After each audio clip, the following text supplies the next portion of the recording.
Hai,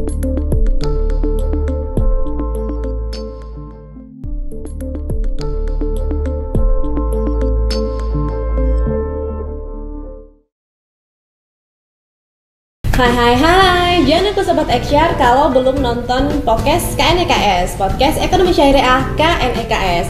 Assalamualaikum warahmatullahi wabarakatuh. Apa kabar Sobat Eksyar hari ini? Semoga kabarnya baik-baik selalu ya, Alhamdulillah. Nah Sobat Eksyar, dalam podcast kali ini kita akan membahas tentang akselerasi bisnis bersama Securities Crowdfunding atau SCF Syariah. Nah mungkin Sobat Eksyar ada yang belum familiar ya tentang SCF Syariah ini. Jangan khawatir karena memang ini yang akan kita bahas. Tentunya sudah ada narasumber yang hadir bersama saya hari ini. Bapak-bapak ini milenial ya Pak ya? Oh enggak ya? Oke. Iya. Santai-santai aja, kita jangan tegang-tegang Pak. Oke. Yang pertama saya akan menyapa Bapak Kevin Syahrial selaku CEO Syafiq. Nah, Syafiq ini merupakan salah satu fintech syariah ya yang dibentuk pada tahun 2020. Nah, ini masih fresh banget ya Pak Syafiq ya. Assalamualaikum, apa kabar? Waalaikumsalam, baik. Alhamdulillah baik ya. Terima kasih sudah menyempatkan untuk ngobrol-ngobrol bersama podcast KNEKS ya. Dan kemudian yang kedua Bapak Budiman Indrajaya selaku CEO Urun RI dan Komunitas Pengusaha Muslim Indonesia atau KPMI. Iya. Ya, nah Urun ini juga merupakan salah satu fintech syariah yang dibentuk pada tahun 2020. Iya, barengan jangan-jangan janjian Pak? Iya dong. Oke, janjian. Oke. Ya, apa kabar Pak? Baik, alhamdulillah. Ya, semoga ya sehat selalu ya. Alhamdulillah. Terima kasih sudah hadir di sini di studio KNKF bersama Sobat Eksyar di rumah. Dan last but not least, narasumber saya yang terakhir yaitu Bapak Gatot Adi Wibowo selaku Ketua Komite Syariah Aludi dan CFO Bizar. Bener Pak ya penyebutannya? Betul, Bizar. Oke, apa kabar Pak Gatot hari ini? Alhamdulillah. Ya, baik ya Sobat Eksyar, langsung saja seperti yang saya sudah sebutkan di awal bahwa kita akan mengupas lebih dalam terkait bisnis securities crowdfunding, atau mungkin kalau di bahasa Indonesia ini crowdfunding ini artinya urunan dana begitu ya? Layanan urun dana. Dan layanan urun dana. Oke. Nah, yang pertama saya mau bertanya ke Bapak Kevin ya. Pak Kevin, ini kan UMKM tanah air semakin berkembang ya, dan tahun 2019 jumlah UMKM telah menyerap sebanyak 117 juta tenaga kerja dan berhasil menyumbang 61,1% terhadap PDB nasional. Tentu ini menjadi perhatian yang cukup penting bagi pemerintah. Namun sayangnya masalah yang paling sering dihadapi oleh para pelaku usaha UMKM ini adalah terkait bidang pendanaan gitu ya, pendanaannya. Nah, sekarang sudah ada inovasi fintech yaitu Securities Crowdfunding Syariah. Nah, pertanyaan pertama saya, apa sih keunikan dan keunggulan yang membedakan SCF Syariah dengan alternatif pendanaan bagi UMKM lainnya? Silakan Pak. Oke, terima kasih Bu Marini. Bismillahirrahmanirrahim. Alhamdulillah hamdan katsiran thayyiban mubarakan fi. Kami Rabbuna wa Allahumma shalli ala Muhammad wa ala Muhammad. Ya, untuk menjawab pertanyaan tersebut sebenarnya simpelnya SCF ini memang sebagai alternatif ya untuk pendanaan dibandingkan dengan mungkin lembaga keuangan syariah lainnya. Ada beberapa keunggulan, pasti ada juga beberapa hal yang mesti ditingkatkan. Tapi memang SCF ini cukup menarik ya dari sisi kemudahan maupun kecepatannya. Jadi ada beberapa hal saya bisa garis bawahi, mungkin ada 6 poin di sini. Jadi yang pertama itu adalah SCF ini sendiri kita memiliki produk sukuk saham ya. Saham itu sendiri nanti lebih kepada kita menambah permodalan kan. Di mana hal tersebut sangat memudahkan bagi para pelaku usaha karena tambahan permodalan itu bukan hutang. Jadi dia tidak ada kewajiban mengembalikan dengan jangka waktu tertentu kan. Itu kadang-kadang yang sebenarnya sekarang juga agak sulit bagi para pelaku usaha kan, kalau misalnya memang pinjam ke bank itu jatuh hutang, ada yang jangka waktunya mereka bisa balikan sesuai dengan jangka waktunya. Sedangkan kalau saham tidak kan, lebih kepada tergantung performance perusahaan tersebut, kapan nanti mereka misalnya memiliki laba itu nanti dibagi yang kita sebut dengan dividennya. Jadi memang itu lebih fleksibel, itu yang pertama. Yang kedua juga itu lebih mudah untuk kita mendapatkan pendanaan di SCF ini dibandingkan dengan di bursa. Karena memang produk SCF ini sebenarnya juga turun dari pasar modal. Nah, kalau di bursa sendiri kan itu panjang prosedurnya kan, IPO kalau kita sebut ya, itu panjang, nanti ada beberapa persyaratan yang mesti disiapkan oleh para pelaku usaha terutama UMKM. Nah, tapi dengan di SCF ini itu lebih mudah sebenarnya, lebih simpel lah untuk pengajuannya. Lalu yang ketiga, posisi investor sendiri ya atau pemodal. Pemodal itu dia itu membeli ataupun tadi ya berinvestasi di UKM ini itu langsung gitu. Dalam arti apa? Dia bisa milih sendiri gitu. Sedangkan kalau bisa pelaku usaha UKM misalnya dia minjem ke perbankan ataupun semacam itu, bank kan nanti yang menentukan kan. Kalau ini enggak, yang menentukan ya para investor retail tersebut. Saya mau ini saya investasi sini, nah dia yang menentukan kan. Lalu yang keempat itu lebih pada kesetaraan lah dari pelaku usaha yang biasa kita sebut penerbit dengan pemodal, investor dan kami sebagai penyelenggara Syafiq. Itu setara semua, kita mitra usaha ya. Bagaimana kita bersama-sama ingin usaha ini lancar gitu kan. Jadi nanti kita bisa berkolaborasi untuk agar ini bisa berjalan dengan baik. Nah lalu yang selanjutnya itu lebih kepada sebenarnya ini kita bisa berinvestasi ataupun kita bisa mendapatkan pendanaan dimanapun dan kapanpun. Kenapa? Karena tadi kita kalau melalui fintech itu tidak mesti datang ke bank atau ke lembaga keuangan, kita mesti mengajukan pembiayaan, mesti ngasih ini, tidak perlu. Cukup dengan platform dia bisa submit dokumen yang diminta oleh lembaga keuangan ataupun penyelenggara seperti kami, nanti mereka bisa di due deal atau bakal dipantau melalui platform tersebut. Jadi bisa simpel kan, kapanpun dia bisa mengajukan, bisa diajukan seperti itu. Mungkin sekilas seperti itu. Oke, berarti saya mencatat tadi dari 6 poin, tapi yang mungkin yang bisa di-highlight adalah terkait kemudahan, kemudian kesetaraan, kemudian lebih fleksibel begitu ya. Oke, saya akan bertanya ke Pak Budiman. Tadi kan sudah dijelaskan ya Pak Kevin terkait SCF ini. Mungkin juga kan Sobat Eksyar masih belum familiar begitu ya tentang SCF Syariah ini. Nah, untuk penerapan aspek syariah dalam transaksi digital yang dilakukan melalui SCF Syariah ini, bagaimana sih Pak? Mungkin aspek syariah terkait penerbitannya dan perdagangannya atau jual beli saham atau sukuk melalui SCF Syariah. Oke, bismillah, salatu wassalamu ala rasulullah sallallahu amma ba'd. Bagi Sobat Eksyar mungkin saat ini tentang SCF Syariah ini memang satu hal yang baru ya. Yang kedua, tapi alhamdulillah kita di Indonesia ini punya lembaga yang menaungi tentang masalah syariah, yaitu Dewan Syariah Nasional Majelis Ulama Indonesia. Nah, nanti juga saya akan ceritakan ya apa saja fatwa yang terkait tentang transaksi digital syariah ini. Namun sebagai pembukanya adalah kita bersyukur dengan adanya DSN MUI ini, hal-hal yang baru, hal-hal yang mungkin kita butuh masih penjelasan itu bisa dirumuskan oleh DSN MUI, tidak hanya di masalah syariahnya, tapi juga kehati-hatiannya juga ada perumusan di dalam fatwanya itu.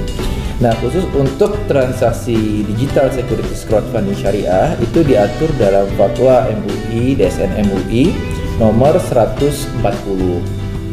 Di situ mengatur tentang bagaimana bertransaksi digital syariah. Yang pertama dimulai dari penerbitnya.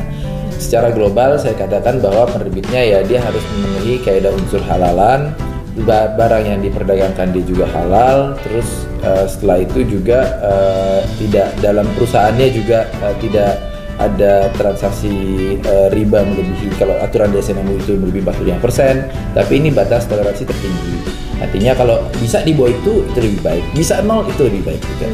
Terus yang kedua juga di dalam fatwa itu mengatur tentang bagaimana transaksi itu dilakukan. Apakah dengan jual beli, apakah dengan hibah, apakah dengan zakat, bisa dizakatkan juga, jangan zakat. Bahkan ya sekarang yang lagi tren-tren itu dijadikan mahar. Oh, oke. Sekarang kan tren ya, saham mahar. Nah, di fatwa itu juga salah satu ada yang diatur tentang masalah transaksi digital itu berbagai cara peralihannya. Terus yang berikutnya, yang ketiga itu dari sisi penerbitnya. Apa akad antara penerbit dengan penerbit itu orang yang mengeluarkan, yang punya bisnis ya, UMKM-nya ya. Ada penerbit, ada penyelenggara itu platformnya, ada juga pemodal. Nah, apa akad antara penyelenggara dengan si penerbitnya? Itu ada diatur dalam fatwa tersebut. Akadnya wakalah. Terus apa akad antara si penyelenggara dengan pemodalnya? Terus apa akad antara penyelenggara dengan si pemodalnya? Itu akadnya syirkah musahamah. Syirkah musahamah itu dari kata syarikat atau berserikat, terus dengar gitu. Musahamah itu ya kita dengar saham, nah itu musahamah, syirkat musahamah. Jadi syirkah musahamah itu serikat dalam bentuk sebuah saham tuh. Surat berharga. Nah itu yang bisa merujuk kepada fatwa MUI nomor 140, fatwa MUI nomor 135 tentang kriteria saham syariah, dan Fatwa MUI nomor 137 DSN MUI ya tentang sukuk syariah. Oke, luar biasa sekali, sangat komprehensif tadi ya Sobat Eksyar sudah dijelaskan oleh Pak Budiman. Nah sekarang saya mau ke Bapak Gatot ya. Pak Gatot, ini case sukses atau faktor apa saja sih Pak yang menentukan keberhasilan pendanaan UMKM melalui SCF Syariah? Nah mungkin boleh diceritakan testimoni atau pengalaman dari penerbit yang telah berhasil menerbitkan saham atau sukuk melalui platform Bizar. Silakan. Bismillahirrahmanirrahim. Assalamualaikum warahmatullahi wabarakatuh. Terima kasih Mbak Marini ya. Jadi faktor-faktor sukses untuk bisa dibagi dua sih ya. Pada saat dia meraih pendanaan dan setelah mendapatkan pendanaan. Nah, faktor sukses sebelum pendanaan itu memang yang diutamakan adalah transparansi. Ya, jadi si business owner itu sebaiknya memang transparan, ya jujur, ya. Bagaimana kita lihat jujur dan transparannya itu bisa dilihat dari laporan keuangan. Ya, dari laporan keuangan itu dijelasin semua posisi utang, posisi cash, posisi laba rugi, semua itu dijelasin di situ. Nah, teman-teman UKM, teman-teman Eksyar ya, itu sebisa mungkin dari sekarang sudah ada laporan keuangannya, ya, sudah komplit gitu. Nah, nanti setelah itu baru kita bantu untuk lengkapin yang lainnya kayak legalitas, terus proyeksi, terus operasional segala macam. Ya, nah itu before pendanaan ya. Nah pada saat proses pendanaan itu dituntut kita tuh dituntut aktif.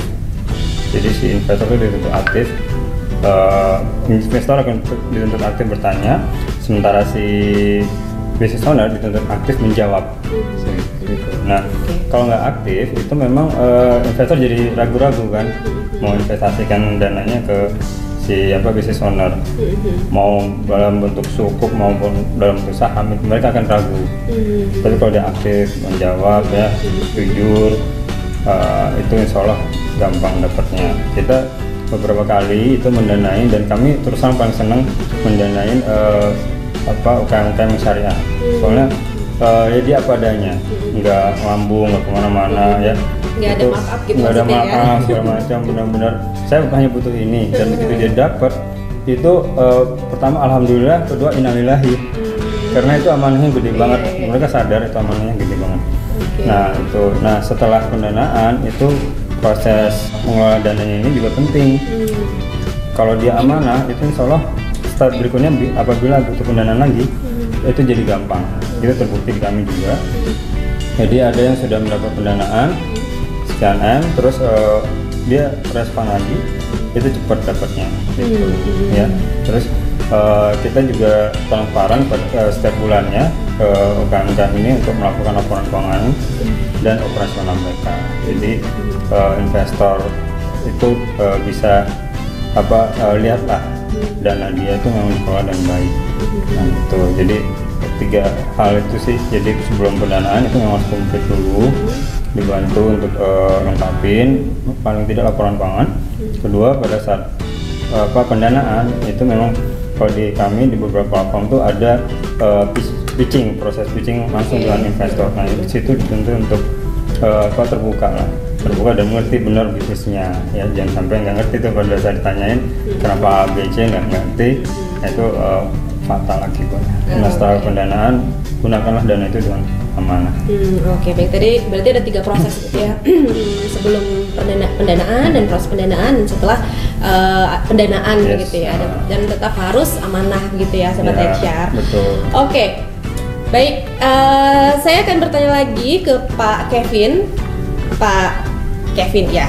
Tadi kan sudah disebutkan ya sama Pak Gatot terkait proses pendanaan tersebut. Nah, mungkin bisa dijelasin lebih detail lagi bagaimana sih UMKM atau pelaku usaha untuk mendapatkan pendanaan melalui SCF Syariah, kemudian bagaimana cara menerbitkan saham atau sukuk melalui SCF Syariah ini. Mungkin kriteria dan persyaratannya itu seperti apa? Ya, oke. Untuk menjawab hal tersebut kita bagi dua aja. Pertama itu tadi ya, mengenai apa sebenarnya kondisi apa sebenarnya yang bisa pelaku usaha mendapatkan pendanaan melalui kami. Jadi yang pertama itu hal yang paling utama adalah usahanya sendiri ya, itu tidak melanggar syariat sebenarnya. Paling mudah itu kita bagi 3. Jadi yang pertama itu jenis usahanya dulu. Apakah dia ini ada transaksi ribawinya ataukah jual judi, homer dan sebagainya, itu tidak bisa kan. Jadi jenis usahanya dulu. Tapi di situ ada proses auditornya juga, maksudnya iya, jadi lebih disortir dulu begitu. Betul, karena nanti di situ juga bakal ada semacam form atau lembar yang kami bakal checklist juga tuh, syariah compliance-nya seperti apa, sesuai atau enggaknya. Itu yang pertama. Lalu yang kedua itu transaksi sendiri. Tidak ada mengandung, kalau istilah kami goib. Kami anti goib, itu tidak ada goror, zolim dan riba. Nah di sana tidak boleh ada hal tersebut. Nah, lalu yang terakhir itu terkait dengan keuangannya. Jadi tidak ada hutang maupun piutang dengan ribawi. Nah itu untuk terkait dengan kriteria yang umumnya. Nah ada kriteria khususnya dari sisi bisnis sekarang. Tadi menyambung juga pertanyaan selanjutnya ya. Sebenarnya layaknya seperti apa sih pelaku UKM ini bisa menerbitkan saham ataupun sukuk? Nah kalau paling mudahnya kami bagi itu menjadi 4 bagian sebenarnya, paling simpelnya. Suatu bisnis itu bisa kita danai adalah pertama, dia itu profitable. Jelas ya, itu dia harus profit. Dalam artian memang usahanya sendiri itu berprospek, profit dia, untung gitu. Tidak mungkin kan kita menjadi usaha rugi, karena kan itu melibatkan juga pemodal-pemodal retail nanti ya. Lalu yang kedua, accountable. Jadi usahanya pun harus accountable, dalam arti transparan. Jadi laporan keuangan, ya aktivitas pun semua itu harus dikasih kita, dan itu nanti bakal diinfokan kepada para pemodal. Jadi itu bisa kita akses lah ya. Jadi benar-benar clear ya. Ya. Oke. Lalu yang ketiga itu sustainable usahanya. Jadi jangan lagi kekinian doang nih usahanya, wah betul nih emang dua tadi bagus nih, tapi ternyata cuman lagi kekinian nih, misalnya lagi makanan micin zaman now gitu kan, kita biayain ya, mungkin bagus sekarang profitnya, tapi ternyata mungkin dalam 2-3 tahun lagi ternyata mati. Nah itu kita harus juga lihat usaha seperti itu, musiman gitu. Betul. Dan yang terakhir valuationnya sih, jadi nilai usahanya terutama untuk saham ya. Tadi usahanya tadi itu kalau bisa nilainya memang besar ya, bagus. Jadi menandakan apa, usaha tersebut memang nanti bakal bisa bertahan lama nih kalau dia valuasinya bagus ya. Apalagi ini kan bisnis di SCF ini berbeda dengan di bursa kan, yang tidak bisa dijual belikan kan. Jadi memang harga valuasi itu memang harga yang nyata di situ ya. Itu untuk saham. Yang kedua, kalau sukuk tadi dia ada underline-nya kan, ada proyek yang kita kerjakan.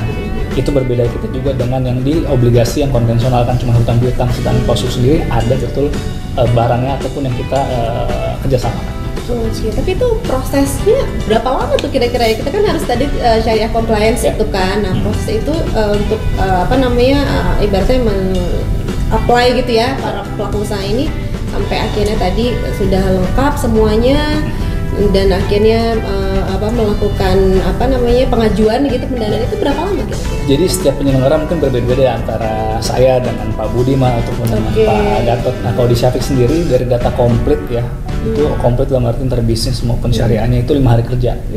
Itu sudah bisa ketahuan. Jadi sudah bisa go or no go. Nanti kalau udah go, nanti biasanya 2 hari tambahan untuk kita cek ke Dewan Pengawas Syariah kan. Dari syariahnya apa harus sesuai nih dari kitanya. Udah, jadi setelah itu baru kita kampanyekan. Pengalaman kami itu biasanya 2 minggu kalender ya. Itu maksimal tuh sudah sampai pendanaannya sudah cair. Kalau lebih, karena tiap tempat beda, mungkin Pak Gatot bisa lebih cepat, itu bisa jadi berbeda sih. Iya, tapi karena mungkin ini dipermudah karena transaksinya atau mungkin prosesnya itu digital ya, jadi jadi kan lebih mudah begitu ya. Oke, baik. Terima kasih Pak Kevin. Saya ke Pak Budiman sekarang. Nah, Pak Budiman, gimana sih peran penyelenggara SCF Syariah ini dalam melakukan monitoring? Nah, tadi kan disebutkan sama Pak Kevin harus syariah compliance. Nah, itu gimana memonitoring ya kan atas kepatuhan aspek syariah tersebut? Iya, jadi terima kasih Mbak Marini. Kalau untuk monitoring ini emang bagian dari salah satu fungsi adanya securities crowdfunding ya.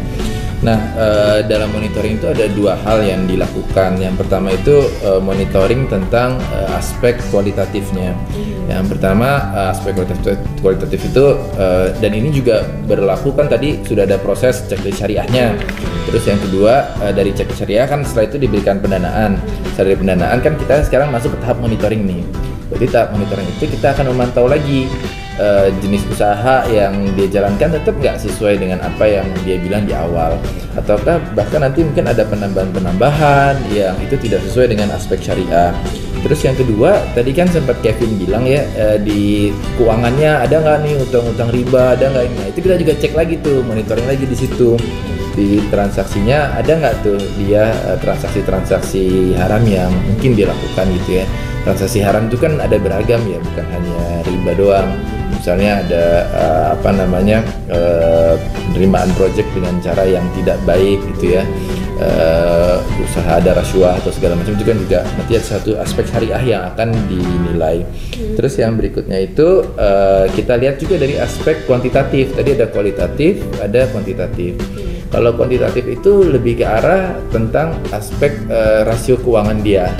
Ada nggak rasio keuangan yang hutangnya melebihi hutang yang bunganya itu melebihi dari batas toleransi maksimal yang sudah diberikan oleh para ulama gitu ya.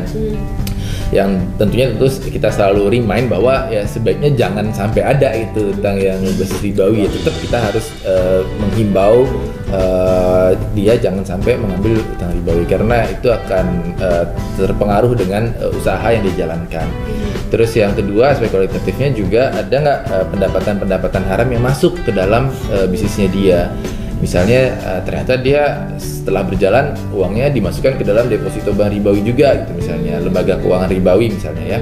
Nah itu juga harus kita berikan pemahaman ke mereka bahwa pendapatan ini kan berasal dari usaha bersama dari para pemodal yang memberikan modalnya kepada kita. Jangan sampai amanah, para pemodal kan harapannya mendapatkan pendapatan yang halal. Nah jangan sampai amanah ini jadi tidak tertunaikan dengan mereka memasukkan di tempat-tempat yang non halal. Luar biasa loh, syariah compliance gitu ya Sobat Eksyar, luar biasa. Oke, sekarang saya ke Bapak Gatot ya. Pak Gatot, sejauh ini mungkin tantangan atau hambatan apa saja sih Pak yang dialami UMKM dalam menerbitkan saham atau sukuk dan bagaimana solusi untuk mengatasi kendala tersebut? Baik, kendalanya ini memang sebanyak selama ini itu kendalanya lebih kepada pengumpulan datanya sih, lebih melengkapi datanya, ya, kayak legalitas, akte segala macam, terus laporan keuangan, terus kalau sukuk itu lebih kepada validasi PO-nya, bahwa itu memang real ada. Itu kadang-kadang si payornya, bobirnya ini nggak mau berhubungan dengan kami, dengan mau NCF-nya lah, NCF-nya itu mereka apa sih saya nggak mau tahu, dan yang penting proyek saya selesai.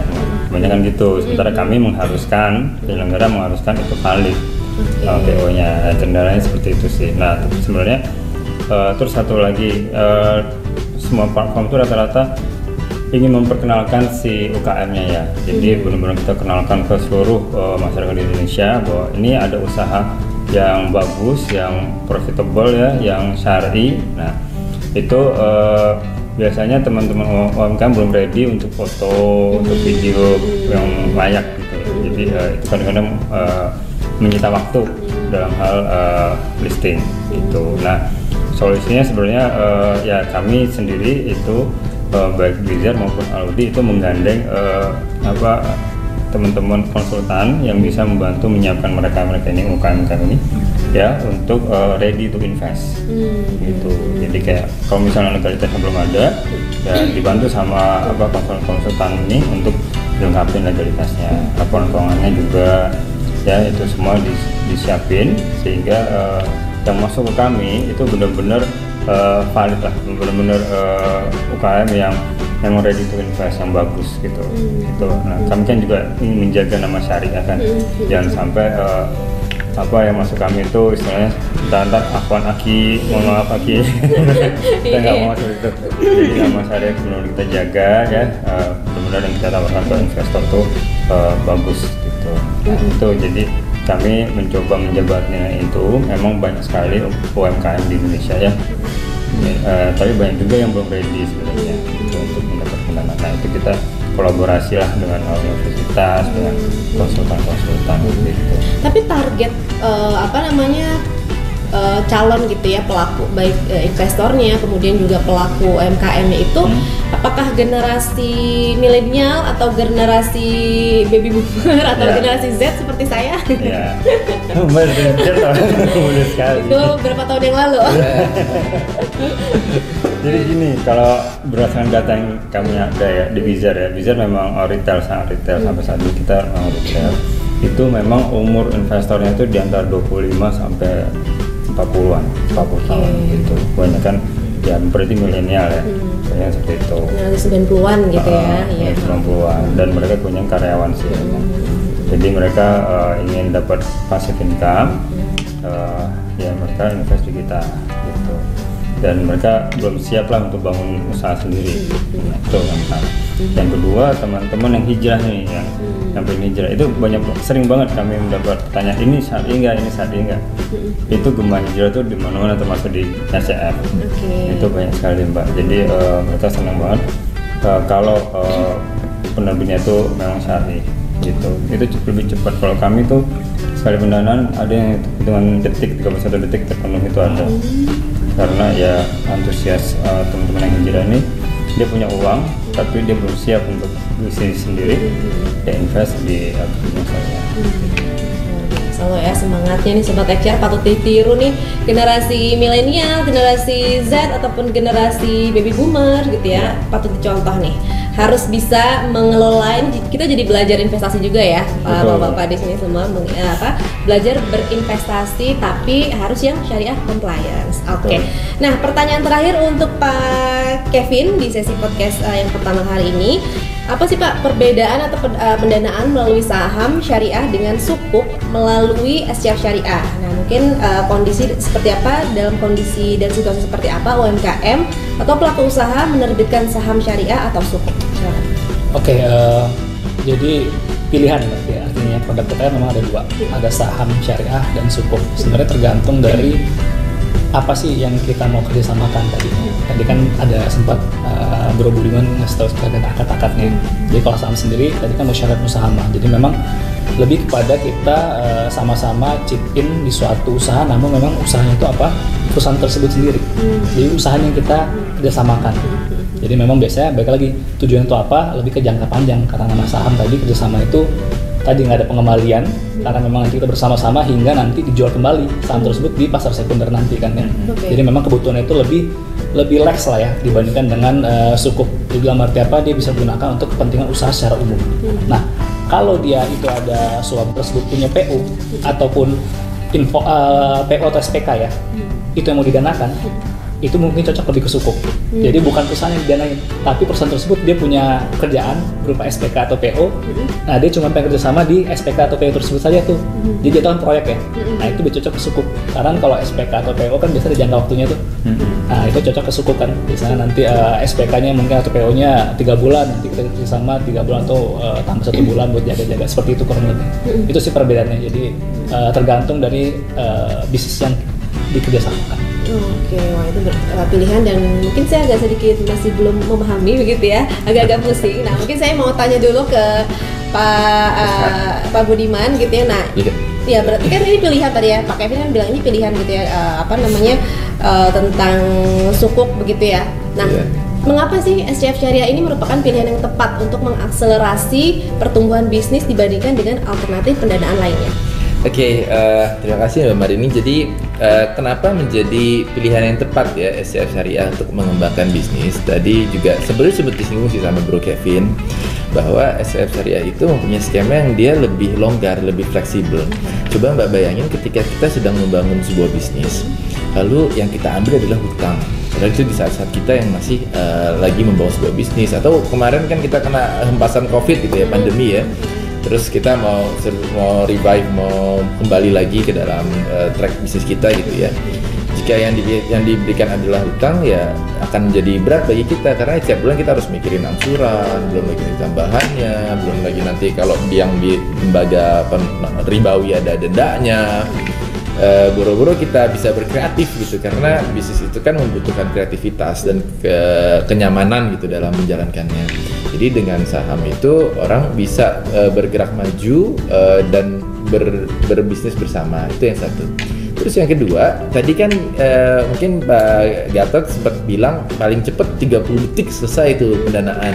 Tentu ini juga jadi satu nilai plus ketika kita mengembangkan bisnis melalui SCF, kita bisa mendapatkan pendanaan yang bisa bergerak lebih cepat. Dan yang berikutnya lagi, satu lagi adalah ketika mendapatkan pendanaan dari SCF itu kan orangnya banyak yang mendanai kan, tidak hanya satu. Kalau lembaga umumnya kan dia hanya satu selesai karena pemodal di belakangnya mempercayakan pada si lembaga.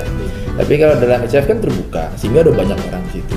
minimal ketika ada orang yang beli saham, misalnya ada usaha makanan yang Pak Gatot misalnya ada, atau ada minimarket, minimal kalau dia mau belanja, si pemodalnya itu si pemegang saham itu ya akan belanja ke tempat yang dia taruh sahamnya di situ, karena dia merasa kalau saya belanja di sini, saya beli di sini, saya mendukung ini, dividennya akan balik ke saya. Nah, itu yang dari sisi saham.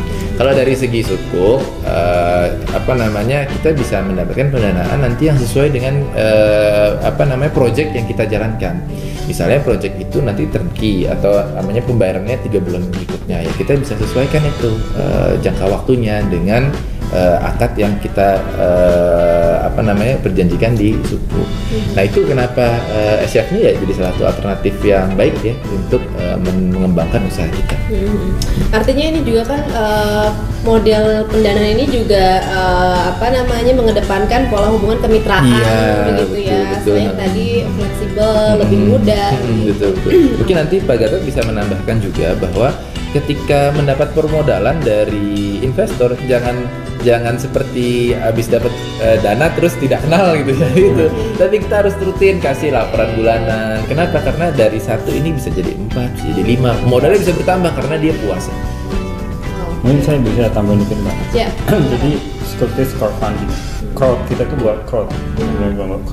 Jadi misalnya kita danain satu outlet ini ya, outlet makanan. Itu yang danain bisa 200 orang, bahkan ada kita sampai ribuan orang. Nah, 1 orang aja ini bisa ajak temennya, tetangganya, saudaranya, teman arisan untuk datang ke tempat tersebut. Itu baru 1 orang dikali berapa ribu. Nah itu efektif banget bagi perkembangan si bisnisnya. Itu kami rasakan pada saat pandemi kemarin. Banyak outlet yang tutup, banyak mall yang tutup ya. Tapi karena crowd ini mereka tetap survive, tetap profitable lah. Tuh. Nah, bayangin kalau cuma 1 orang danain, ya udah, dia susah. Sebenarnya kalau dengan crowdfunding ini jumlah investor itu jadi sales marketing lah istilahnya. Tapi artinya ini ada asas kepercayaan juga begitu ya, Pak?